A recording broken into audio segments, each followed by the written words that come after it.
Welcome, ladies and gentlemen, to this tournament showdown between the High Elves and Slaanesh. It's going to be Turin facing off against Azazel, and that's super lore friendly, right? Like High Elves and Slaanesh, I feel like they're always going fisticuffs. But this is pretty exciting, getting to see a High Elf game. This was from the single faction tournament hosted by Subutai a couple days ago, and the High Elves ran into Slaanesh because in this tournament there's no picks and bans. Basically how it works is you pick one faction and you play it all the way through. For example, I played Empire in this tournament, and just every single game it's versus Empire, and what's really cool is you get to discover matchups that usually don't get seen, right? Like you get to see High Elves versus, a more high tier faction. High Elves are considered to be on the lower end of faction strength.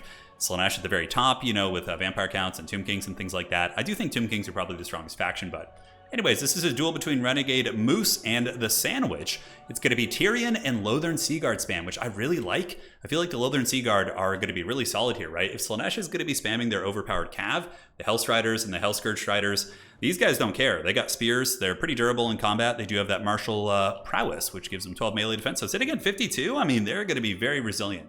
And if you put them in the dreaded checkerboard box, even Slaaneshi infantry like Devoted Marauders, they're not super heavily armored themselves. So they could be focus fired. You have Tyrion with Sunfang to clear them. And then also you do have a Mage of Shadows with Pit of Shades just to kill infantry.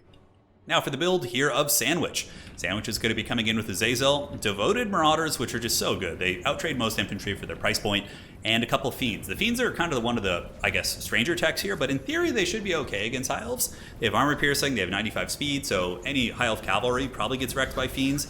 And they're very maneuverable, and they have a fair amount of HP per model, so their staying power is better than some other units potentially. But that's going to be it. Azazel up on the high ground, flying in the cliffs, looking very majestic as he graces the landscape with his glorious presence here. And as far as his spells, it's going to be Hysterical Frenzy, Lash of Slaanesh, and he does have his Demon Blade, which applies the Discourage effect, which is pretty crazy. Whenever he hits something, it tanks air leadership by 16. So if you rear charge with Azazel, it's like a total of 26 something leadership tank instantly on a target. So if there's a close fight, he can route characters. He's definitely very scary. No Slicing Shards, though. Slicing Shards would be very, very good against static Elven bow lines. The one thing about Slicing Shards, though, is that it has a long wind-up time, so usually you're not going to get all your... most people can dodge it, right? Do a little bit of fast-forwarding here. The benefit of replays, we have our fancy UI, so we can see all that as well. And Lothern Seaguard going to be posturing up on the high ground objective, and I really like this playstyle from the Elves. Just kind of take that and then move down and force Slaanesh to fight you in a weird position, just barely get on the edge of the objective here and grab that bad boy. So there are going to be some Reavers brought in, and whoa, what is that? A Star Dragon coming in from the Elves. Oh my goodness. The meta is certainly getting wild. And that was something that in this tournament, there was so many matchups that took place where, you never see them in the single faction tournament. Really illuminates a lot of crazy playstyles for sure. Anyways, Reaver is going to be charging into Devoted Marauders. It's pretty cost effective. Devoted Marauders are, not a unit that likes to be hit by shock cav. Granted, these aren't true shock cav, but still decent damage against Devoted Marauders. Capture weight is going to Slaanesh, and they're probably going to get that. Slaanesh looks like they're going to be more or less trying to swamp the objectives while the High Elves try and value trade. This is not a good angle for Slaanesh to engage on, right? And maybe they just move a single unit down there to go sit on the edge of the objective to get capture weight, and anything Slaanesh sends on here just getting absolutely nuked. I mean, they do have the Bronze Shields. The Bronze Shields do mitigate, I believe, 25% or something like that. I always forget off the top of my head, but yeah, I think it's that. And the Archers are just melting these guys. It looks like the Fiends are going to be coming in, but Fiends honestly are going to have a really bad time against against the Archers, right? And the Archers themselves have spears, and they can also shoot the Fiends. The Fiends only have 30 armor. And the Slaaneshi units are just kind of moving in. I feel like I'm watching a bit of a campaign battle where the checkerboard formation is just, AI units marching into it and just dying one at a time. Pretty hilarious. But the Star Dragon is going to be a big beast for sure. The only downside of the Star Dragon here is that all the Slaanesh units are immune to psychology from their Mark of Slaanesh, which is just so absurdly powerful that there aren't really going to be terror routes. But still, the Star Dragon breath attacks are relevant, and it looks like there's going to be one going down here. Breath attack, it does miss those units. Good dodge. Typically, you want to go down the side, but you can't get everything you want. Lash of Slaanesh on the Lothern Seaguard. They're getting hit pretty hard by the Devoted Marauders, but so far Slaanesh is having to take an uphill fight. Value trading is actually somewhat even, which is strange, although I guess most of the Slaaneshi stuff really isn't super valuable. It's just chaff units. But yeah, got a couple Chariots in the back. Chariots won't be super good here. Illyrian Reavers will be able to easily intercept them, and these guys, like I said, have charge defense and anti-large, so pretty good tech here. I honestly really like this High Elf play. Now Tyrion is moving down. Tyrion's going to be fighting on oh, it's Foot Tyrion! Hell yeah, dude! That's so cool. Would imagine some big Sunfangs will be coming out soon, and it looks like there is the Hysterical Frenzy being activated, which is going to be giving a buff to these Devoted Marauders. But even still, the Marauders of Slaanesh are just washing off this High Elf position.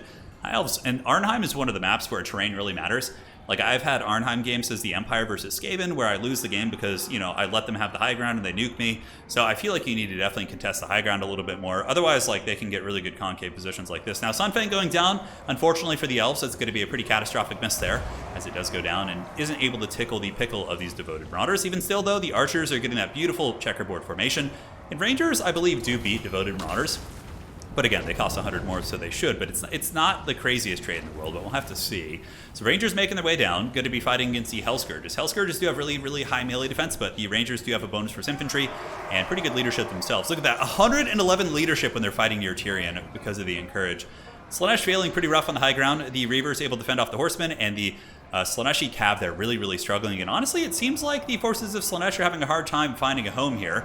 Granted, they do have the 2 cap, so in the old domination, this would have been like what Slaanesh would typically do. And they'd be like close-ish to winning, right? Like just because of how stupidly short those games were. The new domination is just so much better in my opinion.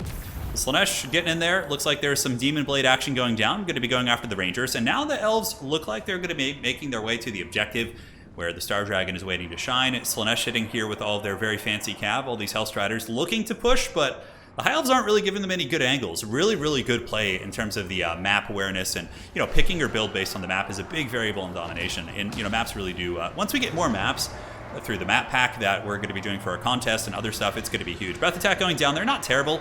It does take down a fair amount of Hellstriders, and there is going to be a big Pit of Shades going down. Ooh, that could be a good pit. But man, 100 speed is so gross. Look how quickly they dodged that. Oh my god. Moving into the Lothern Sea Guard, do have their spears. Rangers getting crumped on the low ground. This is what happens when you try and fight Slaanesh head up. The Hellscourges and the Fiends able to just butter their bread pretty bad. Azazel looking for some fights, but he really hasn't been able to find a home yet. And now we do have the Fiends getting just focus fired super hard. And now I believe we have Silver and Guard coming down. Silver and Guard are not bad against Devoted Marauders. They do have a lot of armor, so they're going to be more durable in the front line. Will allow your bow shooting to do better. And these Slaaneshi Fiends are just having the worst time in the world as a big erect Star Dragon moves down here. And, well, I guess they would like that, wouldn't they? And is going to be getting some big attacks into the Fiends here. Now, looking at the value, currently High Elves are up by quite a bit, and Slaanesh is probably one of the factions that really doesn't play well from behind. They're usually one that is going to be very dominant if they can get ahead of you and just continue steamrolling you. But I haven't seen too many games where Slaanesh falls behind heavily and is able to find a way to scrap back. I mean, a couple games, if they're against more static factions like the Dowie, sometimes they'll take a big beating early, but their maneuverability can really pick them apart on maps like Crossing of Sea of Claws and things like that. And the Chariots and the Marauder Horsemen looking to come in again, but you can see the Sibilant Slaughtercade, the ROR Chaos Chariots are just really getting shut down, and they're not a cheap unit. They do cost over 1,000 and really just aren't performing. So High Elves are just going for value trading. Oh my god, that's going to be so wrecked. That Pit of Shade is going to be so good. That's going to just nail these guys. Oh my goodness. And they did have the ability to dodge it. Slaanesh immediately about to charge in with Hellstriders, but realizing that's not going to work out terribly well for them. The Star Dragon and Tyrion just absolute beasts here in combat. And it looks like Slaanesh is just really running out of steam. Up on the high ground, their Chariots and their Horsemen really not doing well. More Reavers coming in, and the spam of the old Lothern Sea Guard, the classic Warhammer 2 tactics are coming in, right? Seeing Tyrion, seeing a Star Dragon. I'm so happy to see, you know, the meta continue to develop, right? Because a lot of people just, you know, write off the High Elves, write off the Empire, all these factions, but then you come up with some sort of attack, and, you know, Slaanesh is considered to easily be a top 3 or 4 faction. I would say that Tomb Kings are probably the strongest faction of the game right now. Slaanesh is somewhere in the top 3 for sure. Like, probably, yeah, Warriors of Chaos, are they better than Slaanesh? It's hard to say. They for sure get the Slaaneshi Cav, but Slaanesh does also have the army abilities, and they can do a little bit more nasty Slaanesh stuff. I don't know. I'm a little bit on the fence about that one, but yeah, here the High Elves going to be maneuvering for the objective. Currently, the value lead is 6,000 to 2.5, which is a brutal lead. And here the Hellstriders and Slaanesh going to be moving in. And High Elves are looking pretty comfortable, man. They got a Star Dragon. Azazel, like, normally he can come in and fight and pick off mages and things like that, but like, he does not want any piece of the Star Dragon. This thing is super upset. And he's able to roast down these Devoted Marauders. They're probably going to get buckled. If they weren't Slaaneshi, they would be just terror routed. And Slaanesh is just kind of throwing things in right now, right? We see some Devoted Marauders moving in, but Lothern Sea Guard are honestly not terrible in combat, getting cut up by the Devoted Marauders, but they hold pretty well. Azazel going to be battling against the Star Dragon and getting his butt kicked. The Demon Blade activated makes him pretty strong, 625, but the Star Dragon has great combat stats, a much bigger HP pool, and is really able to bully him. So I would just love for Azazel to fly out over the cliff and just, oh my god, that would actually be pretty funny if they fought up in the sky there and then fell.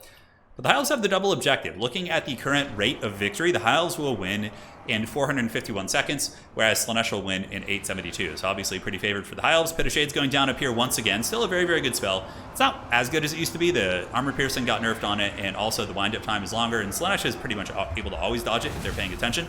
But again, you can't look everywhere at once, right? There's a lot going on in the battlefield unless you're one of those players who plays from outer space, which I do not.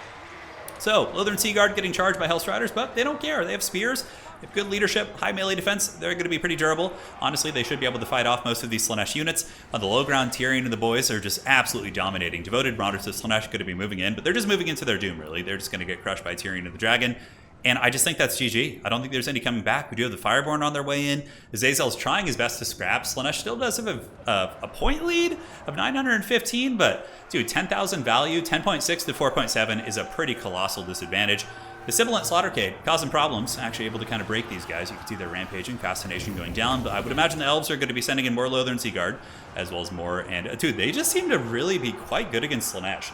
Now, if the Elves had taken a big open field fight against Slaanesh like here, I think it would have been exponentially harder for them, but playing terrain and domination is very important. If you're on Black Ark, you know, the way you deploy, there's a lot of tactics to that, and that's what I'm so excited about the future of multiplayer for, is seeing these new maps come in and seeing how they influence the meta. Like, suddenly a faction like Beastmen, where if it's a map where Vanguard is extremely pertinent, the Beastmen could become a really, really good meta pick on there, right? And Beastmen are another one that I think are pretty underrated. They have a lot of really, really good tools and can certainly cause a fair amount of disruption. So Fireborn coming down, Fireborn should be pretty good. They're heavily armor, you know, 110 armor and high melee defense. Even against these anti-large Hellstriders, they should be able to just crush them.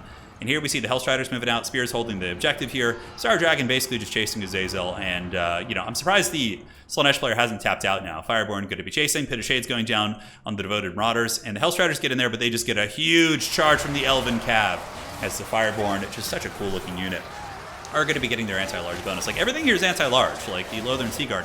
And I think some of the big weaknesses of High Elves are how terrible their, you know, basic spearmen are. But, I mean, in this situation against all the Slaaneshi Cav, they can be okay. When your opponent is behind, typically people spam mobility, so that's when you want to be, like, spamming out spears to just kind of secure your victory here. So, Fascination going down, going to be rampaging while the Fireborn continue to crump.